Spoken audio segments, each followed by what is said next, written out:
Good morning. It is what time? 9:49 a.m. on Sunday, August 12th, 2018. I'm Christiana Ellis, and I just got up. This is 5 more minutes.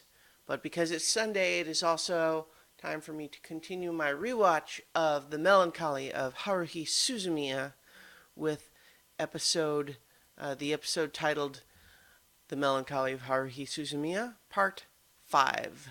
This one was broadcast order number 13 of season 1. But with this one and the next one, which will be The Melancholy of Haruhi Suzumiya Part 6, we will be closing out season 1 in, like by completing the main arc of season 1, such as it is.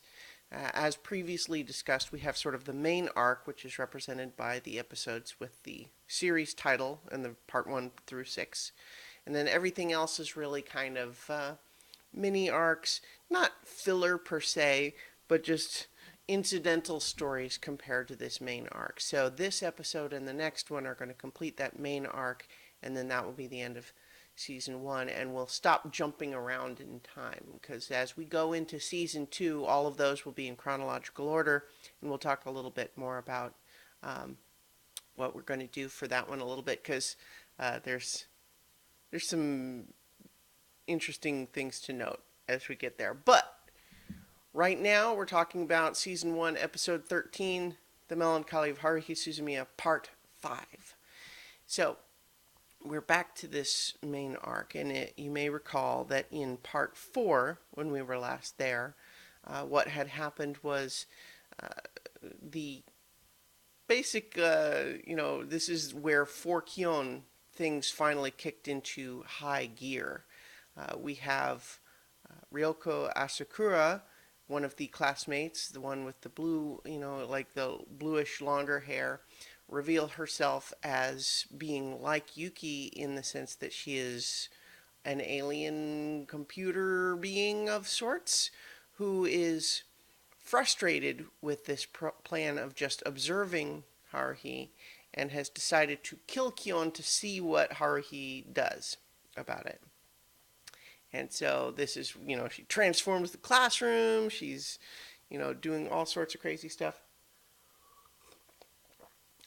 But ultimately, Yuki saves the day, comes in, fights her, destroys her, and makes her like disintegrate into pieces. And then on top of all of that excitement, Kyon finally receives proof of Mikuru's time traveler nature by meeting Mikuru's older self from later in Mikuru's own timeline, who tells him that there's going to be a time where Snow White is a clue that will be very important to the future of not only Kyon, but to everybody. And so that's kind of where we left things. So in this episode, in part 5, we start off with Kyon and Haruhi on a bit of a mission. I keep changing the screen and it changes the lighting a little bit. On a Kyon and Haruhi on a bit of a mission, Kyon is reluctantly tagging along as Haruhi goes to investigate the disappearance of Ryoko Asakura, who has mysteriously transferred away due to being an alien who is disintegrated. Yuki set it up so that the records showed that Asakura suddenly transferred, but Haruhi is pretty sharp and recognizes that's weird, right? That she suddenly transferred. Nobody had any idea that she was going anywhere. She just doesn't show up one day, and not only are they moving to some other country, but they didn't even leave a forwarding address? That's strange, right? And she's not wrong. It's just one of those things where Kyon is in the awkward position of having to accompany her, knowing what the truth is, and that Haruhi should probably not find out the truth. But, it's not like he can easily dismiss what she's talking about because she has a point. Now, what she thinks happened versus what really happened versus what a reasonable person might think happened. Those are three separate things with big gaps in between them. But in any event, he's accompanying her. And he is actually, in a couple places, impressed by her competence in investigating this. Partly just in her very practical means of gaining access to the building, which would otherwise, have, controls on the door. You need to have a key to be able to get in the front door. But she essentially is just immediately understands, no, we just wait for someone to come out, and then we block the door. And she does that, and then when they can't get in the main unit, they go back to talk to the manager's office. And even though there's a bit of comic relief played with the manager being kind of a lech and hard of hearing, Haruhi is answering very straightforward questions. He's saying, we were friends of her at school, and we just want to know where she went. Also, how long was she living here? And they learn things like there was no moving van. I never saw her parents. The condo was paid for up front in cash. And all of these things are, weird in an ongoing way. And so it would be one thing if there was really no evidence of anything, like when they went on a search where they're supposed to just walk around town looking for mysterious phenomena. In this instance, this is an actual mystery, even one that would seem to have low stakes, but Kyon has to kind of try to play it down because he knows that Haruhi should probably not find out what actually happened. And although as he speaks with Koizumi later, he still has some reservations about the idea of keeping all of this from her. But in any event, he's doing that here. And so after they uncover more questions, more mysterious elements by talking to the manager, they still have no actual leads. So they're leaving, and by coincidence, they run into Yuki, who's coming home, because she actually lives in the same building. And they're on their way back, and there's a moment where Kyon and Haruhi are leaving, and she's in kind of a funk, right? And she's dissatisfied. She's frustrated because it seems like there's a mystery, but she wasn't able to find anything. But I think that the key moment where the energy of it kind of changes is she's a little frustrated, but then Kyon just kind of like a grumpy toddler just says, so can I go now? Like he's only there because she's dragging him around.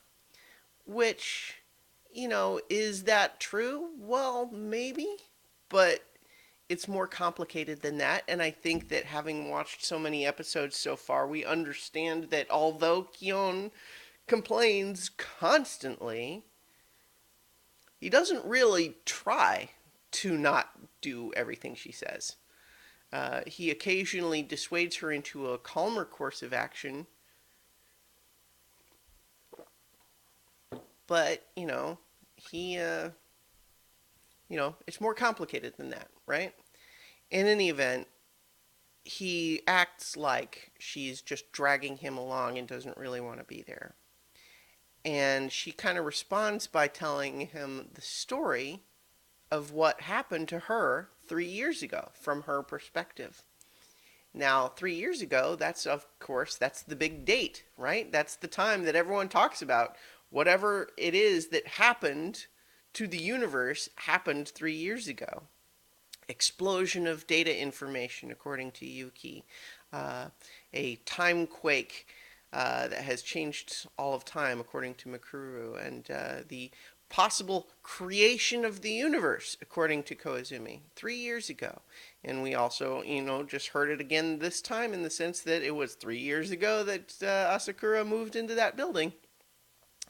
So what happened to Haruhi 3 years ago? Well, it was she tells a story, and it's kind of touching, and it goes into like a little separate animation showing her as a kid and sort of abstract depictions of what she's thinking about, where she went to a big baseball game with her parents, and there were so many people in the stadium. It seemed like so many, like it had to be everyone in the world. There were so many people.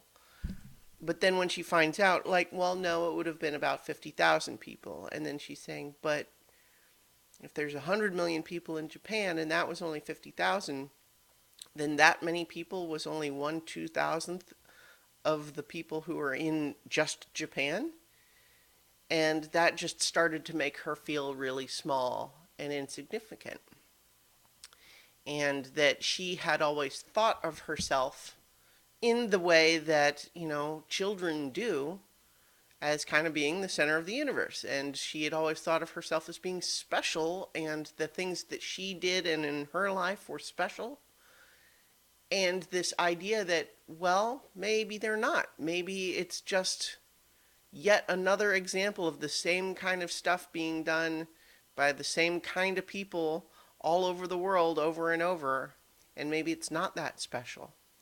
And so she made a decision to try to seek out, that there must be special things happening. Even if like the sorts of stuff she does in her class at school are repeated over and over again in so many other classrooms elsewhere, everywhere across the world, there has to be somewhere there's something special, and she's going to find it. And that was her resolution to herself.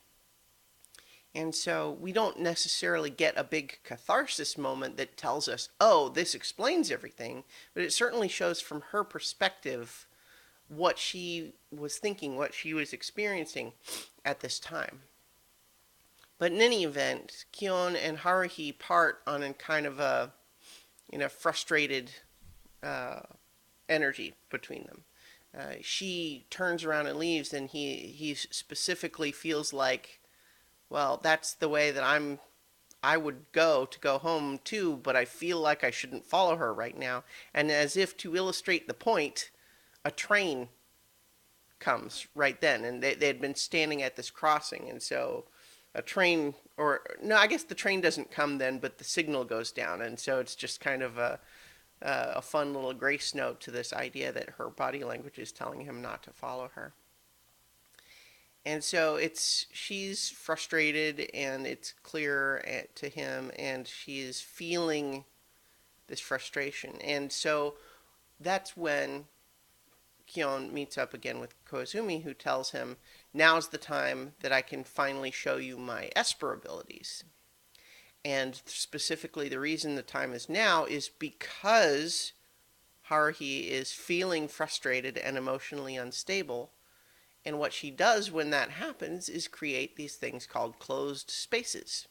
Now, we've heard occasional references to that, especially in the baseball episode, where Koizumi had mentioned the idea that a closed space bigger than we've ever seen before, and that sort of thing. And little flashes of these celestial giants that we see in more detail in this episode, that apparently these little pocket dimensions are being formed within the world that have these big protoplasmic, impossibly large, powerful giants within them that are just expressing their rage by knocking over the buildings and destroying things. And Koizumi's explanation for this is that this is Haruhi's subconscious outlet for her frustration. But the problem is that these spaces, these pocket dimensions, the more the giants are allowed to just continue their destruction, even within the pocket dimension gets bigger and bigger and bigger. And if they were to get big enough to encompass the whole world, who knows what might happen. And so within those closed spaces, that's where Koizumi and his fellows can use their Esper powers to fight these giants and calm everything down. And so to be the acne medication for Haruhi's emotional pimples, to use Koizumi's awkward metaphor. So in in this journey, like on the way to this thing, there's some interesting philosophical discussion too about something called the anthropic principle. And there is actually something called there's the anthropic principle has both a weak and a strong version of it. And in fact, let me. Um, so the strong anthropic principle, uh, as whoops again. There we go. The strong anthropic principle um, is the idea that, let's see, I'm just pulling up the, well, so, okay, as described in the episode, the idea is that maybe the universe only really exists because we as people are capable of observing it. And the idea, and Kyon immediately sort of dismisses this, like that's silly, of course. Surely the world, the universe would exist regardless of whether or not we're there to look at it. But the strong anthropic principle, let's see. Okay, so the idea is the strong anthropic principle, according to this particular, well, I'm struggling to find a quick and easy way to describe it because there's apparently a lot of philosophy about it. And so the idea is like one variation of the strong anthropic principle. The universe and hence the fundamental parameters on which it depends must be such to admit the creation of observers within it at some stage. And so that's kind of what Koizumi is talking about, is that the idea is the laws of physics and the constants of this universe, if they were to change even just a tiny bit, that would make it so that our form of life as we know it, would be impossible. So the fact that the universe is exactly the way it is, our existence depends on that. And so the strong anthropic principle would suggest that the universe is the way it is because that's what we need it to be. A weak anthropic principle might suggest that it's not necessarily the entire universe, but our region within it at least. And so this suggestion, this philosophical concept, is extrapolated to Haruhi in the sense that things are the way they are because of Haruhi as the observer. Because she has this conflict within her of wanting all of these special things to exist, but the practical part of her struggling with it. And this really ties into the story that she told of herself 3 years ago, this idea of wanting to believe in these special things, wanting to believe that she herself is special, but also struggling to actually do so, struggling to actually believe that. And so, as a result, these special things do exist, and they are close to her, but she can't quite see it. And Kyon's suggestion, well, what if we told her? Well, Koizumi suggests that would upset the whole balance. Because if she were to know for certain that they exist, all of a sudden they would be everywhere. Whereas right now, our world and the way it is based on her expectation and this conflict in her. And if she were to know, and that would, to change her understanding of the universe would change the universe. And nobody quite knows what would happen if you did that. And so maybe better safe than sorry is the idea. And so that sets us up to go into the finale of this arc, which is to just say, we now, from Kion's perspective, have proof, such as it is, of all three of these anomalous characters, Yuki and Mikuru and Koizumi. And all three of them, with their own proof, suggesting that Haruhi is at the center of it, is perhaps a suggestion to Kion that they're right. They all have slightly differing theories, but there is something about her for sure.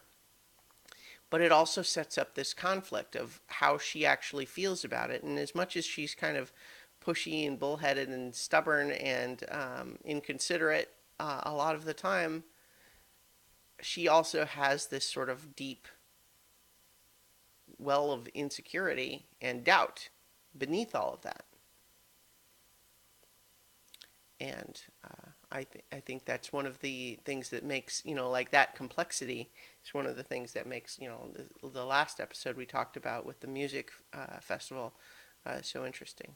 And so in any event, that's where we leave things off as we prepare, even with at the end of the episode, Kion's ominous line of, "Little did I know that I would soon be in the hairiest experience of my life." And sure enough, that's what we'll talk about next week as we complete Season 1 with The Melancholy of Haruhi Suzumiya, Part 6. In the meantime, I'll talk to you tomorrow for 5 more minutes.